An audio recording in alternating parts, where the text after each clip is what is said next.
Welcome to Halloween at Lalande, and on this night when the veil is at its thinnest between this world and the spirit world, I want to tell you all about our chateau ghost, Ahri.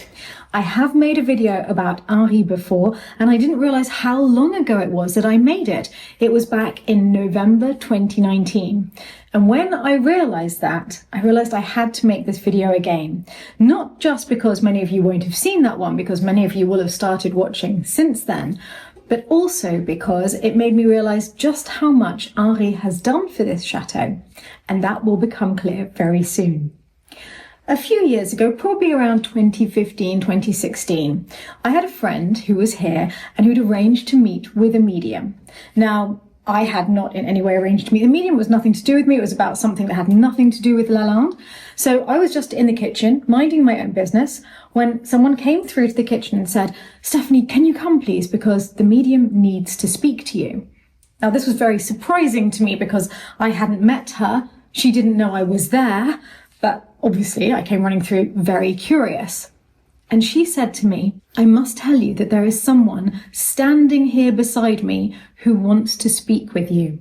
Now, I will tell you my side of that story, but first I would like to read her side of that story to you because the medium was Patricia d'Ahri, who's very well known in France. In fact, she communicates with Napoleon from beyond the grave for his family and for historians in the modern world. And she has written a book about many of her experiences, and our ghost Ahri has been included in her book. Now, she wrote in French, but I'm going to translate that passage to you. Her book is called Science and the Invisible, and in it, Patricia talks about how she feels that spirits beyond this world are using the medium's brain and the medium's arm, if, for example, it's automatic writing, to communicate with the rest of us. I have a remarkable anecdote of an event which happened very recently. I had agreed to visit a chateau in the Berry, which I'd never been to before. I was driving there, and 10 kilometres from my destination, I started to recognise all of the countryside around me, as though I'd taken the road 1,000 times before. Strangely, I'd never been to that part of the world, but as I arrived in front of the gates of the chateau, I thought, I know this place. I'm home. As I walked into the courtyard, I finally understood. A long-departed owner was imprinting his memories of this place into my brain.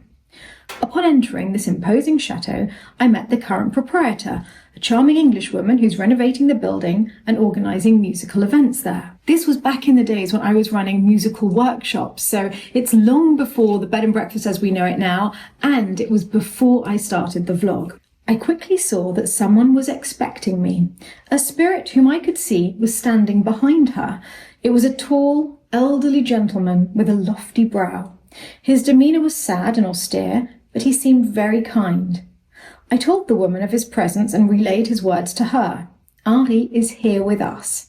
He was one of the illustrious owners of this chateau, and he died in 1850, shortly after the fire that ravaged this place. Maybe you can't sense him, but he's here. He resides throughout this chateau. He lives with you. He wants most of all to thank you for buying and for breathing life back into this home. You're bringing him joy. He's moved on to the next world, but he's returned to help you in your renovation, which is so precious to him. He will see it through with you, and once again he thanks you. In fact, when 10 kilometres from the chateau I started to recognise my surroundings, I was simultaneously Patricia d'Ahri, who was driving her car and looking at a landscape that she didn't know, and this man, Ahri, who recognised all that he saw and who made me feel the emotions that were inspired in him. It's as though he was saying to me, "Look at the beauty around you. This is my land. I know every inch by heart. I passed on horseback here countless times." This is always my experience. When I'm in contact with a spirit, they make me understand who they are by making me live their very nature. I feel that the deceased is somehow using the brain of the medium in order to communicate. In her account of events, Patricia left out 3 things that Ahri said to me that day. The first was that he was very upset about the fire still, and he could hear the horses screaming. He really could not stop thinking about the horses, and he mentioned them to me through Patricia a lot. And that didn't strike me as particularly important at the time. I must tell you, I'm very skeptical about ghosts. I've never seen a ghost. I get no sense of the paranormal. Whenever I go to friends' chateaus that have ghosts and they say, oh, no one can use that bedroom because, everyone gets a bit upset because of the ghost, I always say, oh, give me that bedroom. I won't feel it. I won't sense it. It's not a problem. So I am not somebody who is attuned to the spirit world. So I was skeptical and I thought, well, she could easily know about the fire. What I did not know when I last made the video, and what Phillip has worked out since moving here, is that the part of the chateau that burnt down was the stables. We did not know that when I had that conversation with Patricia, and it was only through really going through every previous architectural plan that he can find of this chateau that Phillip worked that out. And when he told me that, he didn't understand the significance that it would have for me because he didn't know that Ahri had told me that. So already that was something since then I've been like, oh, that is strange. And it adds more weight to what I was told that day. The second thing I was told that day is that he was very, very happy to hear English being spoken in this chateau. And that struck me as very strange for a French medium to say, because not many French aristocrats from the past would be delighted to hear English spoken in the future in their chateaus. This chateau is pretty much on the border of France and England during the 100 Years' War. The French and the British were literally at war for a century in this area.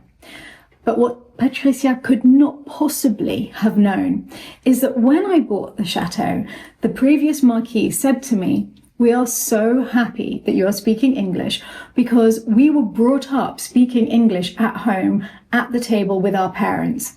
I mean, it's unheard of. So I asked him, why on earth would that be? And he said, it's a family tradition. It's always been the case that at home with our parents, we spoke in English.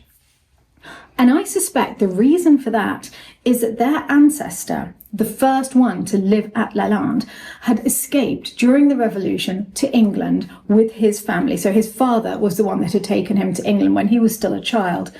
He grew up as an immigrant in England. He fought against Napoleon with the British, and he only returned to France with the restoration of the monarchy. When he returned to France, he met the heiress of this chateau, married her, and that is how the Nadayak family came to be at the Chateau de Lalande. And since then, they had kept English as very, very dear to them.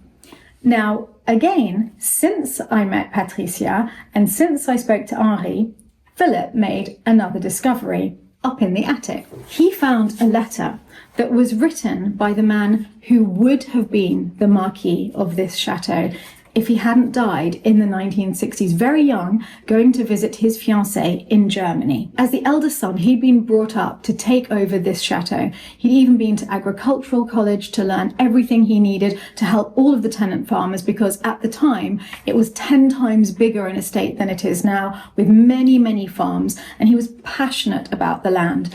On his death, it was the second son who became the Marquis, and that's the man that I bought from. He was a wonderful man, and he told me that if his brother had survived, the chateau would have stayed in the family. And this is that boy writing to his father, and it starts, Mon cher daddy. And really, Mon cher daddy. No French person says that. He goes on to talk to his father about the accounts of the different farms here and about the works that he's having done here. And he is talking about the installation of the oil burners that I discovered when I arrived that was still the heating at the time. None of those oil burners are still here, but I remember them very well. And he talks about them being put into the chambre de Claude et Solange, that's his brother and sister, and the chambre de Mummy. So Mummy's bedroom. So this is a French aristocrat. He's a count. He's going to become a marquis. He's speaking to his family, who are also French, and he's describing his parents as Mummy and Daddy. And if that is not familiar in this house, I don't know what is. The third thing that Ahri said to me that night, which meant a lot to me, is that he could not help, obviously, physically. I remember the medium laughing when she said that, as though Ahri was laughing. He can't help physically in any way. He couldn't help financially, he said.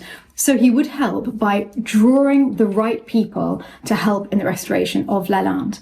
And when I made the video about Ahri before, I made it in November 2019.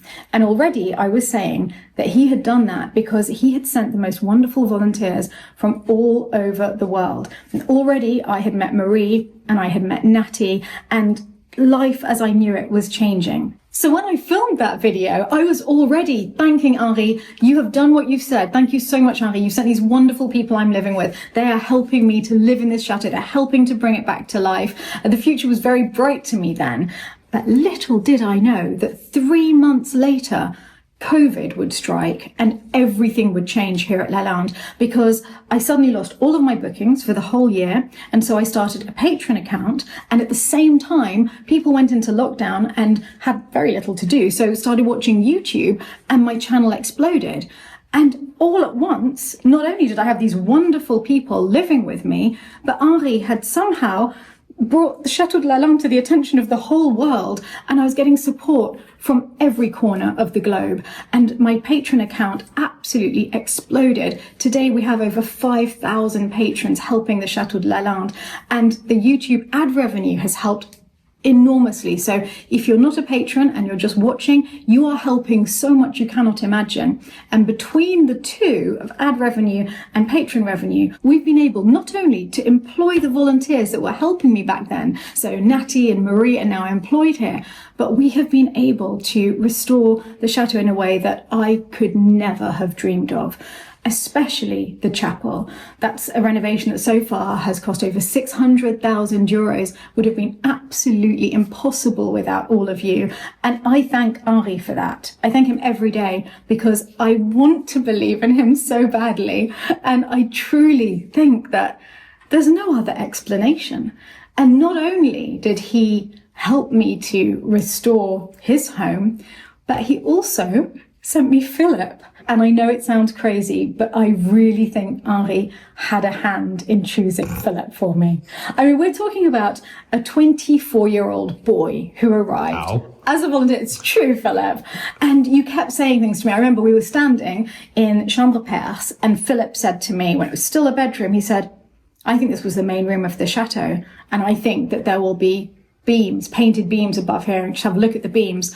And I remember thinking, he can be a bit of a know-it-all. I mean, he's young, he's just arrived. For goodness sake, I'm not going to tear down bedrooms, and I don't think that there'll be anything there. I didn't suggest breaking through. I just said, have a little look at the ceiling. So you wanted to have a look, yeah. But we could have had just the painted ceiling in the bedroom. But that's just one example of the things that Phillip said to me about this chateau when he first arrived. And it is actually uncanny, almost gives me goosebumps when I realise that all of the things that you said about the chateau were absolutely true.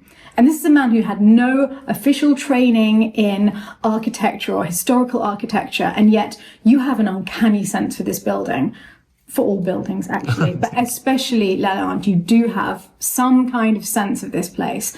And the decisions that Phillip has made since he got here have helped Lalande to shed its old skin and to find its true self again. And I think Ahri has more than a little to do with that. So if you ever come to visit Lalande, do know that, yes, we are haunted, but we have the nicest ghost in the entire world. Patricia told me that Ahri is with us at all of our events. In the past, we have occasionally left an empty space for Ahri when we have little private parties, so that he knows he's welcome at our table. And I did on that day tell her to pass on the news that I have an open house policy at Lalande, and that is for the living and the dead. He is most welcome here because he loves the place and he is kind. And on the occasions in the past when I found myself alone at the chateau, it never happens anymore actually, I used to think of Ahri. I'd be lying in my room thinking, there is somebody watching over me. There's someone who cares about the future of this chateau. So I would like to raise a glass. Thank you to Ahri, and thank you to each and every one of you for transforming our lives here. If you'd like more videos from Lalande and more chateau life, then please do subscribe to this channel. It makes a huge difference in the algorithm and to the future of the chateau. And do give this video a like to support Ahri and our future endeavours at Lalande. Good night to all of you from Lalande, and when we next speak again on Sunday, the veil will have thickened and things will have gone quite back to normal at Lalande.